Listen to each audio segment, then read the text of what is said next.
आप सभी को जय श्री श्याम। कैसे आप सब, उम्मीद है सब अच्छे होंगे। प्रेमियों, आज की वीडियो का टॉपिक है कि एकादशी को हमारा व्रत रहता है तो द्वादशी को व्रत कैसे खोलना है। एक एक चीज सिंपल भाषा में आपको समझाने की कोशिश करूंगा। ध्यान से वीडियो को सुनना, कोई टॉपिक छूट ना जाए। देखिए, एकादशी के दिन हम सभी का व्रत रहता है, यानी हमें अन्न नहीं खाना होता।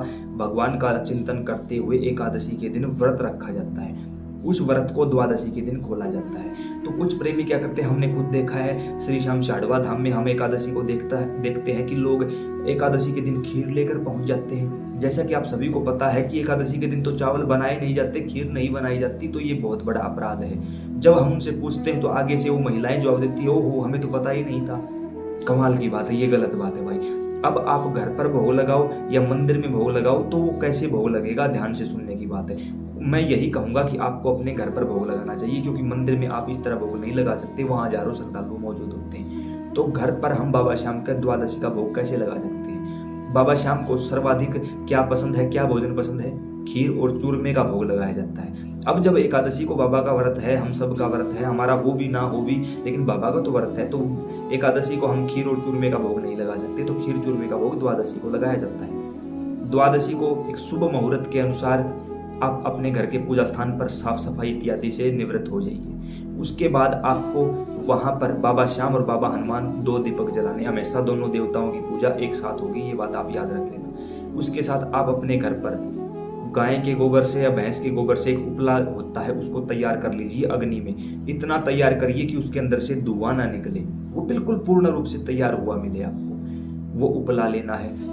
घर पर खीर और चूरमे का या मूंग चावलों की खिचड़ी का या अन्य कोई भी, जैसे हलवा है, कोई पूरी सब्जी रोटी, जो कुछ भी आप बना सकते हो वो बनाइए। याद रहे, प्याज और लहसुन का प्रयोग नहीं करना है इस चीज में। मैं यही कहूंगा कि आप खीर चूरमा बना लीजिए, बड़ी अच्छी बात है।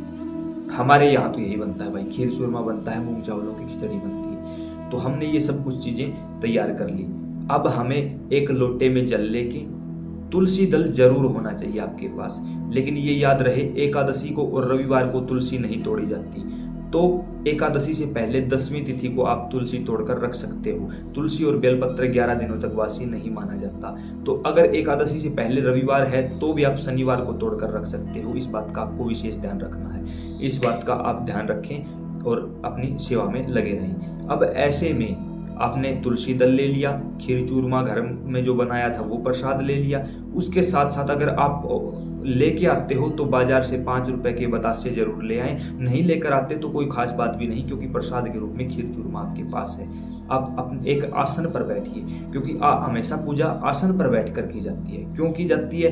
नीचे जब हम जमीन पर बैठते हैं तो हमारे पुण्य का सारा फल पृथ्वी अपने अंदर समा लेती है, हमें कुछ भी नहीं मिलता। तो आसन लगाकर बैठना चाहिए हमेशा।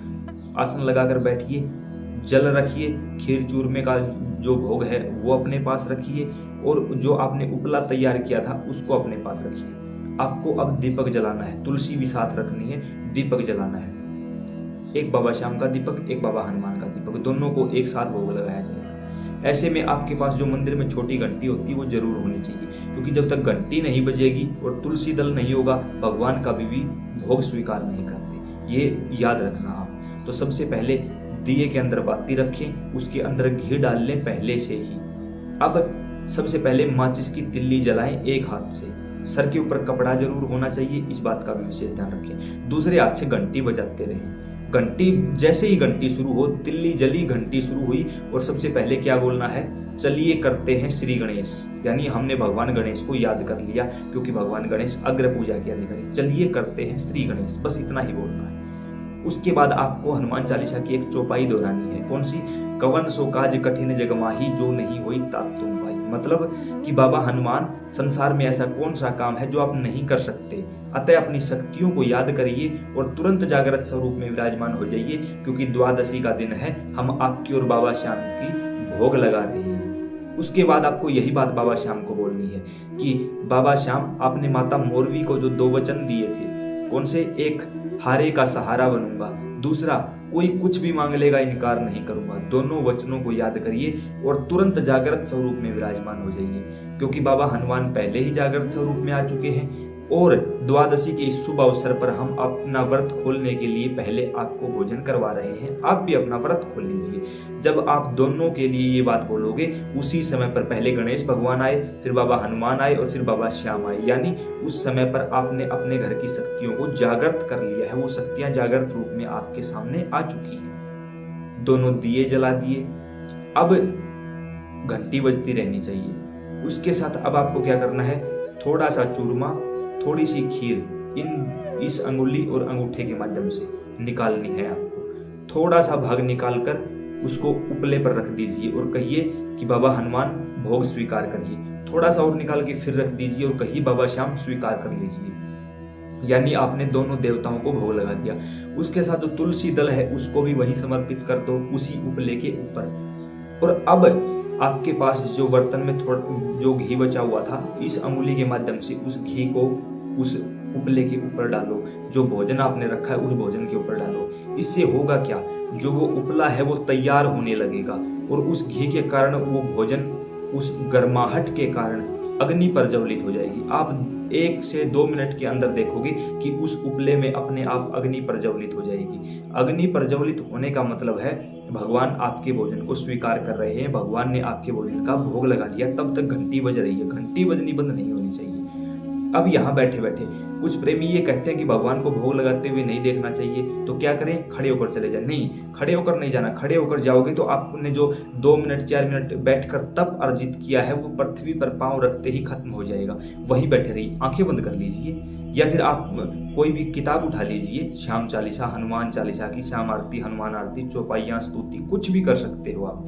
किताब में देखने लग जाइए या फिर आंखें बंद करके आरती गाने लग जाइए। और कुछ भी नहीं आता, आंखें बंद करके राम राम राम राम करने लग जाइए। जब आपको लगे कि 3 से 4 मिनट हो चुके हैं, अब बाबा ने भोग लगा लिया होगा, अपनी आंखें खोल लीजिए।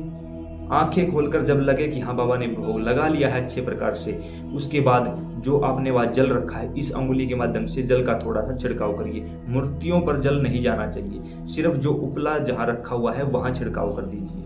अब उस जल को उठाकर आप वहां से खुद भी पी सकते हैं, सूर्य भगवान को भी दे सकते हैं, तुलसी में भी डाल सकते हैं। वो आपका काम है, आप क्या करना चाहोगे। अब वहां पर जो उपला रखा हुआ था वो शाम तक बिल्कुल ठंडा हो जाएगा। अब उसका क्या काम करें, उसको क्या काम में ले। अगर ज्यादा राख इकट्ठी हो चुकी है तो उसे अपने खेतों में छिड़काव कर दो। खेत नहीं है, किसी पीपल के वृक्ष के नीचे उसका छिड़काव कर दो। या फिर थोड़ी थोड़ी अगर आपके पास राख बची हुई है तो उसको हर रोज शाम को आपको अपने घर में जल का छिड़काव करना चाहिए। कैसे, एक छोटी सी तांबे की लुटिया लेकर अपने घर के पूजा स्थान पर रखो। उस जल में शाम को जब लगे आपने आरती कर ली, सब कुछ कर लिया, तो उस जल में थोड़ा सा सिंदूर डाल के, उसके अंदर थोड़ी सी राख डाल के और इस उंगली के माध्यम से पूरे घर में उस जल का छिड़काव करिए।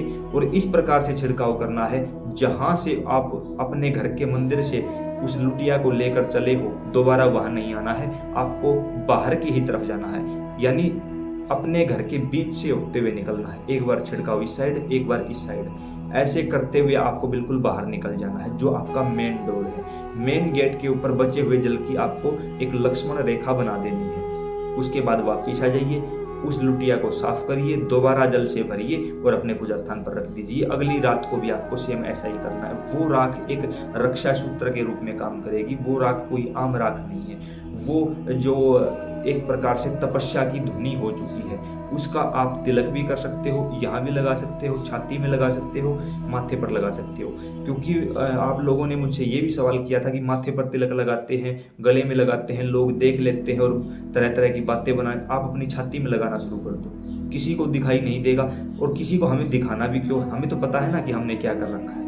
बस किसी की कोई परवाह नहीं है, आराम से शांत चित्त भाव से ठाकुर की सेवा करते रहिए और बाबा आपके इस भोग को स्वीकार कर लेंगे। और कहिए बाबा से कि प्रभु रात को सौपन में आकर हमें आप दर्शन दीजिए और बताइए भोग स्वीकार हुआ या नहीं। बाबा आपको बिल्कुल 100% दर्शन देंगे। उम्मीद करते हैं यह जानकारी आपको समझ और पसंद आई होगी। अब जो बाबा के अच्छे व सच्चे प्रेमी हैं, इस वीडियो को अन्य प्रेमियों के साथ शेयर करेंगे। अब आप देख लेना, अच्छे या सच्चे हो या नहीं हो, वो आपकी मर्जी। जय श्री श्याम।